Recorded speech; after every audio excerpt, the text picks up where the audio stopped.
अयोध्या में प्रेम प्रसंग के चलते युवती की हत्या, खेत में अर्धनग्न अवस्था में मिला शव। खबर विस्तार से। जिले में प्रेम प्रसंग को लेकर एक सनसनीखेज वारदात सामने आई है। धान के खेत में अर्धनग्न अवस्था में एक लड़की का शव बरामद हुआ है। आशंका जताई जा रही है कि युवती के साथ दुष्कर्म कर उसकी हत्या की गई है। हत्या गला कसकर की गई, जिसमें लड़की की सलवार का इस्तेमाल किया गया। परिजनों के मुताबिक मृतका का प्रेमी दिल्ली में रहता है। वारदात से एक दिन पहले ही परिवार को प्रेम प्रसंग की जानकारी हुई थी। प्रेमी ने फोन पर कहा था कि वो 10 तारीख को घर आएगा और परिजन उससे 11-12 तारीख को मिलने की बात कर रहे थे।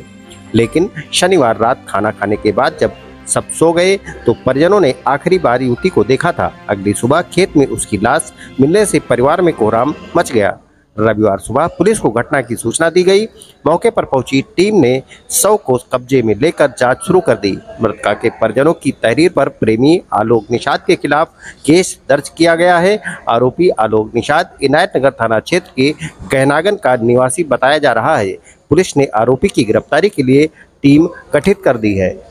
क्या हुआ है? हम रात में कम से कम एक मामला था, थाने से कम 12 बजे रात के आए, तो हम खाना भी नहीं खाए, उसे सो गए। उसके बाद सुबह उठे सो करके, तो ये एक लड़का आके बताया यार पानी खोल रहे थे, वहाँ एक लड़की की लाश पड़ी हुई है। तो हम दौड़ते हुए गए, दौड़ते हुए देखे तो उसकी केवल आने की केवल मुड्डी नहीं दिखा दे रही थी और सब नंग अवस्थे में लड़की पड़ी हुई थी। और ये बहुत शर्मनाक की बात है, ऐसा नहीं होना चाहिए।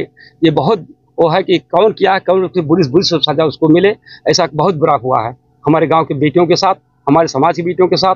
ये बहुत बुरा हुआ है।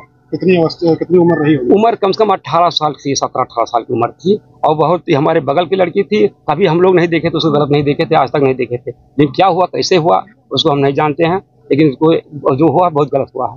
क्या नाम? रमाशंकर निषाद पार्षद, कृष्णनगर वार्ड पर। 2025 को जनपद अयोध्या के कोतवाली कैंट में प्रातःकाल एक सूचना प्राप्त हुई कि एक गांव के बाहर एक खेत में एक युवती का शव मिला है। जिस सूचना पर तत्काल पुलिस मौके पर पहुंची और शव को कब्जे में लेकर के पोस्टमार्टम हेतु मोर्चरी भेजा गया। युवती के परिजनों द्वारा गांव के ही एक युवक के ऊपर आरोप लगाते हुए तहरीर दी गई है, जिसकी तहरीर पर अभियोग पंजीकृत कर लिया गया है। सुसंगत साक्ष्यों का संकलन कर विधिक कार्रवाई की जा रही है। शीघ्र ही अभियुक्त की गिरफ्तारी आज की जाएगी। आप देख रहे हैं केकेसी न्यूज। खबर है तो दिखेगी।